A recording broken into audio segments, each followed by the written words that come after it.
Well, good morning. Here it is. It's Monday.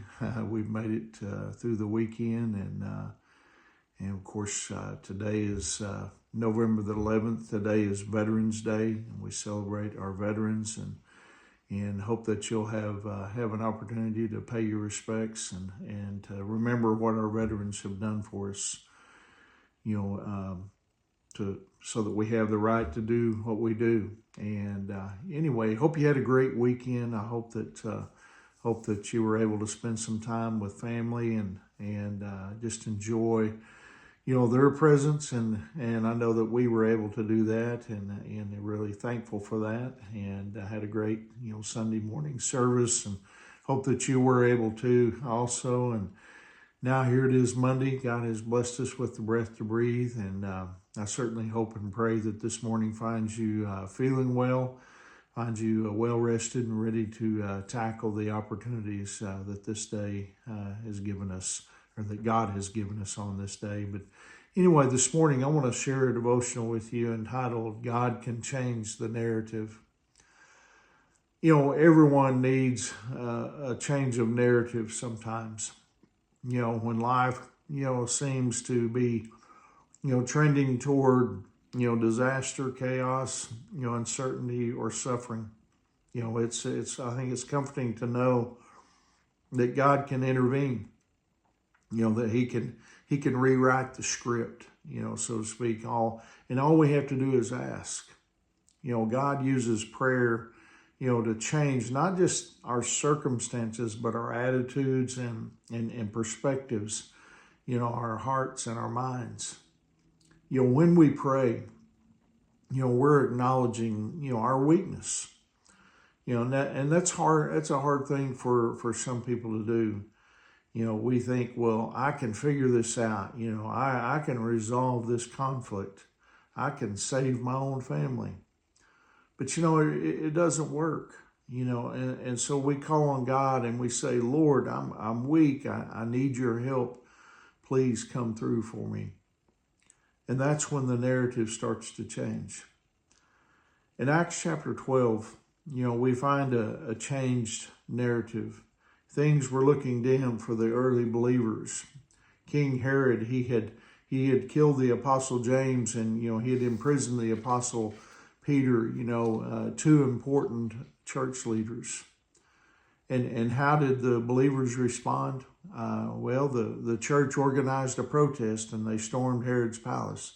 No, that's not what happened. Well, the church boycotted all products made in Rome. No, not that either. That's things that might be done today. But here's how believers responded to Peter's imprisonment in Acts 12:5. Constant prayer was offered to God for him by the church. You see, they prayed, but not just one time. They were engaged in constant prayer. Now, for many people, prayer is the last, resort. They say, well, we've tried everything. All we can do now is pray. Listen, prayer is the first thing we should do. And so Paul also told us in Philippians 4:6, don't worry about anything. Instead, pray about everything. You see, nothing is too small, to pray about. I mean, is there a troubling narrative in your life right now? I mean, is there a circumstance that you have no control over that needs to change? Offer it to the Lord in prayer. Jesus said the following in John chapter 15, verse 7.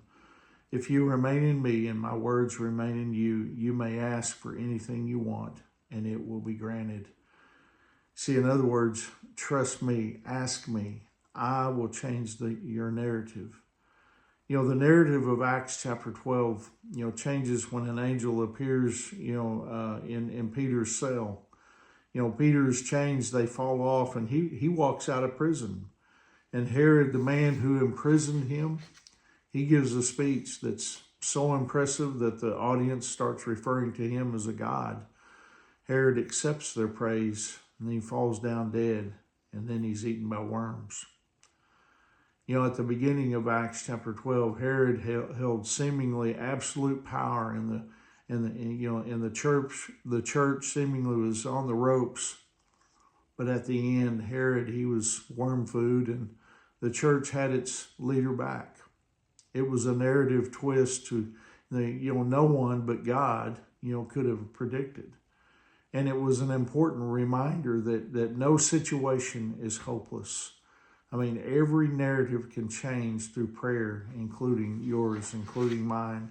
And that's why we need to be in constant prayer, just as the early church was, for the things that are going on in our lives, because God can make a difference. God makes a difference every day. And so we need to pray constantly, for whatever's going on in our own lives and in the lives of others. And so anyway, I hope that encourages you here on this Monday morning. I hope you have a wonderful day. Remember, Angie and I, we love you guys, and we're praying for you. And Lord willing, I'll see you tomorrow morning. God bless you.